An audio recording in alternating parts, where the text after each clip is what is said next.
ભારતીય જનતા પાર્ટીના ધારાસભ્ય હાર્દિક પટેલની મુશ્કેલીઓમાં વધારો થયો છે અને તેમના વિરુદ્ધ વોરંટ છે એ ઇસ્યુ કરવામાં આવ્યું છે।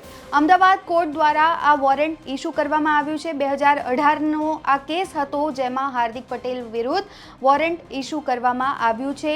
ત્યારે હવે આવનારા દિવસોમાં હાર્દિક પટેલની મુશ્કેલીઓ વધી શકે છે। ત્યારે આ રિપોર્ટમાં વાત કરીશું કે કયા કેસમાં હાર્દિક પટેલ વિરુદ્ધ વોરંટ ઇસ્યુ કરવામાં આવ્યું છે અને શું હવે હાર્દિક પટેલને જેલમાં જવું પડશે। આ તમામ મુદ્દાઓ પર નજર કરીશું આ રિપોર્ટમાં। નમસ્કાર, આપ જોઈ રહ્યા છો ગુજરાત તક અને આપની સાથે હું છું સૌમ્યા। ગુજરાતના રાજકારણમાં એક સમયે સક્રિય પાટીદાર આંદોલનનો મુખ્ય ચહેરો અને હાલના ધારાસભ્ય હાર્દિક પટેલની મુશ્કેલીઓમાં વધારો થઈ ગયો છે। અમદાવાદની એક કોર્ટે તેમની વિરુદ્ધ ધરપકડ વોરંટ ઇસ્યુ કર્યું છે અને આ કાર્યવાહી વર્ષ 2018માં પાટીદાર અનામત આંદોલન દરમિયાન નોંધાયેલા એક ગુના સાથે સંબંધિત છે, જેમાં હાર્દિક પટેલ સહિત અન્ય કાર્યકરો સામે ગુનો દાખલ થયો છે।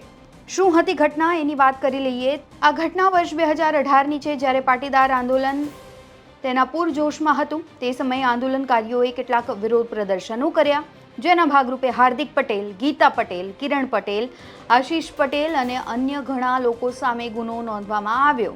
આ ગુનો ખાસ કાયદો અને વ્યવસ્થાનું ઉલ્લંઘન કરવા અને જાહેર સુલેહ શાંતિનો ભંગ કરવા માટે નોંધાયો હતો। ત્યારથી આ કેસ કોર્ટમાં ચાલી રહ્યો છે અને તેની સુનાવણીઓ નિયમિત રીતે થઈ રહી છે।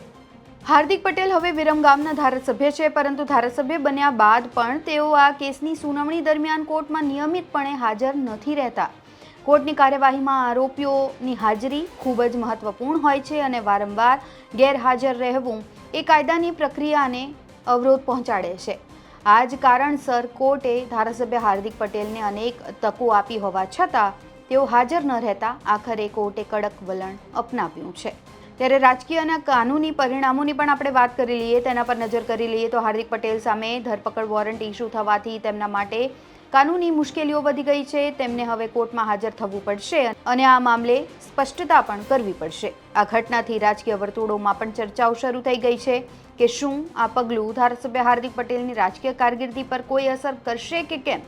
એક ધારાસભ્ય હોવાના કારણે તેમની સામે આવા કાનૂની પગલાં લેવાય તે એક ગંભીર બાબત ગણી શકાય। જો કે આ કેસનો અંતિમ નિર્ણય કોર્ટની સુનાવણી પછી જ આવશે।